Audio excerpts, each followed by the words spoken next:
Olá pessoal, sejam bem-vindos a mais uma aulinha de Biologia. Hoje nós vamos falar um pouco sobre a fisiologia dos répteis. Começando aqui pelo sistema esquelético. O sistema esquelético dos répteis é similar ao sistema esquelético que nós vimos ali nos anfíbios, tá? Eu vou ter um esqueleto axial que vai compreender os ossos do crânio, a coluna vertebral e a cauda, que é presente, né, em muitos dos anfíbios. Em muitos dos répteis, me desculpem. E eu vou ter também um esqueleto apendicular que vai compreender os membros. No sistema digestório, eu vou ter um sistema digestório completo que vai contar com boca, com o esôfago, com o estômago, né, com o intestino, tudo normal, e vai terminar em cloaca. Na maioria dos casos, vai terminar em cloaca, ok? E além disso, alguns animais vão ter alguns facilitadores, né, da alimentação, como por exemplo uma boca bem grande, contendo muitos dentes. As cobras também, que a boca tem uma abertura muito grande, né, expande bastante.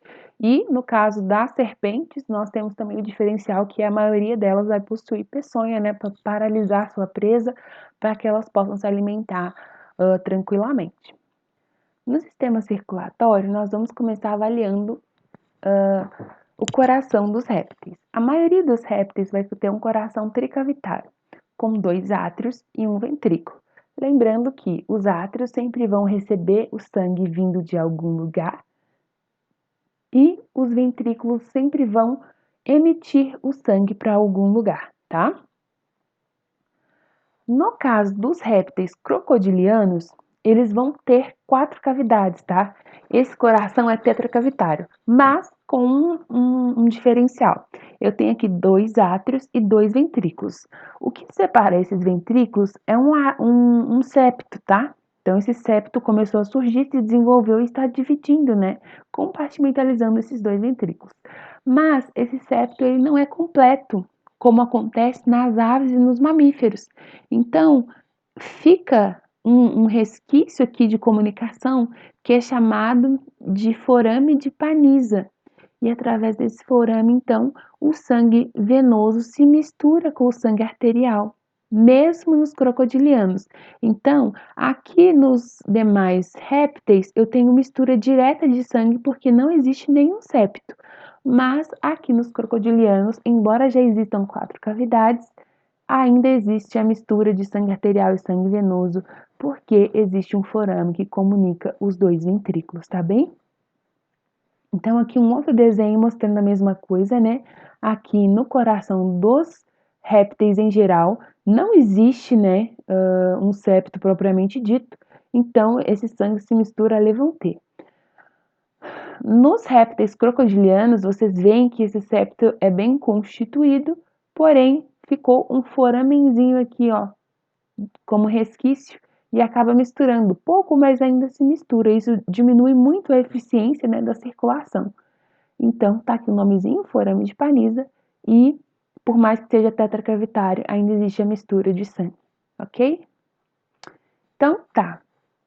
Nós vimos já isso numa outra aula, e nós vamos repetir aqui até que isso fixe bem. O sangue vem lá do corpo do indivíduo, ele é drenado para o coração, ingressa lá no meu átrio direito, tá?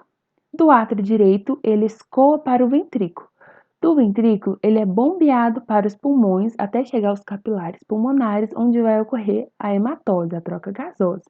Após ocorrer a troca gasosa, esse sangue que antes era venoso, era rico em CO2, se tornou um sangue arterial rico em O2. E esse sangue rico em O2 que está vindo dos pulmões, ele vai desembocar lá no meu átrio esquerdo. Do átrio esquerdo, ele vai escorrer para o ventrículo e do ventrículo ele vai ser bombeado para o corpo através das artérias. E assim esse ciclo se repete. Então, nós dizemos que o sistema circulatório dos répteis é fechado, porque em nenhum momento ocorre a saída do sangue dos capilares, ok? A circulação é dupla porque o sangue passa 2 vezes pelo coração. Na primeira, ele vai para o pulmão e na segunda, ele vai para os tecidos. E por último, nós dizemos que a circulação deles é incompleta, porque, seja nos répteis com coração tricavitário, seja nos répteis com coração tetracavitário, ocorre a mistura de sangue arterial com o sangue venoso. Em relação ao sistema excretor, esses animais vão possuir rins, tá?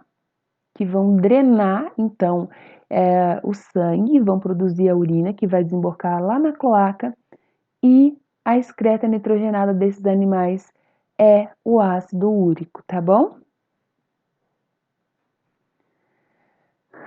Em relação ao sistema respiratório, eles vão possuir aquele pulmão que eu falei para vocês, que é chamado de parenquimatoso. Então, só para vocês entenderem, o pulmão dos anfíbios era um pulmão sacoliforme, tá? Então, tudo que vocês estão vendo de pretinho aqui dentro é ar. Então, não existia nada dentro desse pulmão a não ser ar, tá bem? Aqui nos répteis, a gente vai ter parênquima. Parênquima é um tecido de preenchimento, tá? Igual no nosso pulmão, o pulmão humano, também existe parênquima. Nesse parênquima vai haver vasos, vai haver algumas células que vão conferir elasticidade para que esse pulmão se expanda, né? Estique e contrai novamente. E dentro desse parênquima permaneceu, né? Aqueles saquinhos de ar que deu origem, então, a alvéolos. O que antes eu tinha, né? Uma porção única aqui ficou dividida em porções menores e isso facilita muito a minha troca gasosa porque eu consigo emitir mais capilares ali e essa troca é muito mais eficiente, tá? Então aqui o pulmão nos répteis é um pulmão parenquimatoso e a troca gasosa é exclusivamente pulmonar, tá? Então, o ar entra pela narina, passa pela traqueia e vai para o pulmão.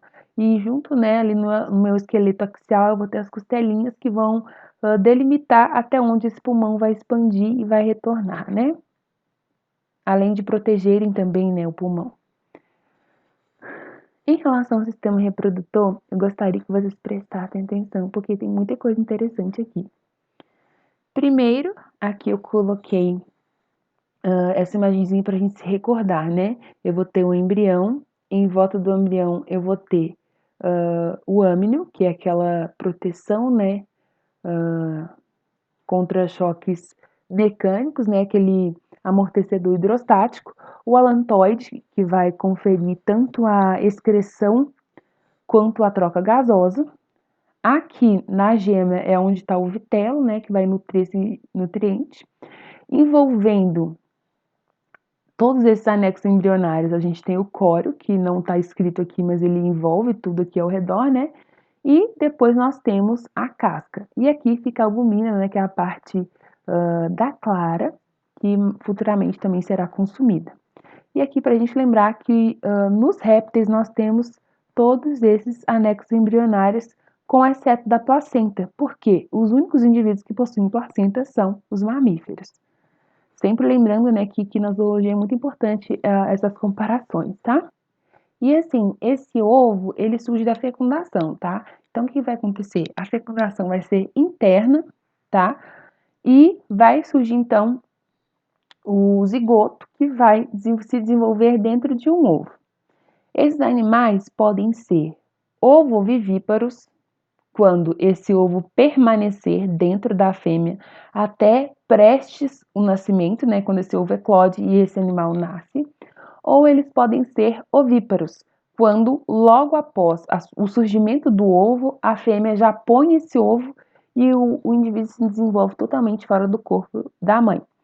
Vale destacar aqui também que o desenvolvimento é direto, tá, gente? Não existe aqui uma fase larval, ok? Para além da fecundação clássica, aqui nos répteis nós vamos ter umas coisas diferenciadas, tá? Nós temos aqui, por exemplo, uma espécie de lagarto que é chamado lagarto rabo de chicote. Essa espécie que está demonstrada aqui é uma espécie híbrida, tá?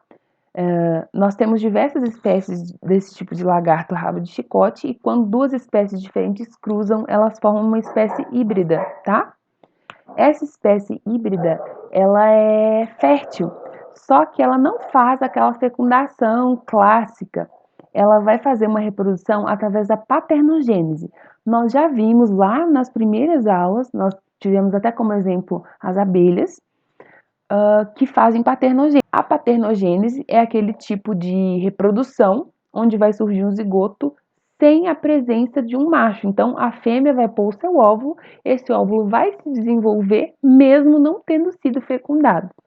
E nessa espécie aqui, existe um que é a mais, porque na paternogênese dos lagartos rabo de chicote, só nasce fêmeas, tá? Só nasce fêmeas. Aí você vai pensar, poxa, é uma espécie que só tem fêmea. Tá, mas elas não precisam do macho para reproduzir porque elas fazem paternogênese. Ok, elas não precisam copular, elas não precisam fecundar. Mas mesmo não precisando, elas fazem uma simulação, né, de sexo, uma simulação de cópula entre esses animais. Então, uma fêmea sobe em cima da outra e estimula essa outra fêmea como se estivesse simulando mesmo uma cópula. Esse ato, né, de estimulação é super importante para que essa outra fêmea chegue a pôr os ovos e tudo mais, tá?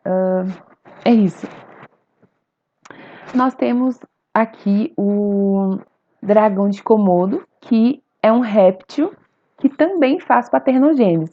No caso do dragão de Komodo, nós temos os dois tipos, tá? Nós temos a reprodução clássica, onde ocorre, então, a cópula entre o macho e a fêmea, ocorre a fecundação de um óvulo e surge, então, o zigoto e a formação do ovo e tudo mais. Mas também pode acontecer que na ausência do macho, aquela fêmea faça sua produção independente e dê origem a um zigoto por paternogênese, tá? Ela põe seu ovo e esse ovo desenvolve em um zigoto. Então, pessoal, por hoje era isso e nós nos vemos numa próxima aulinha. Um grande beijo!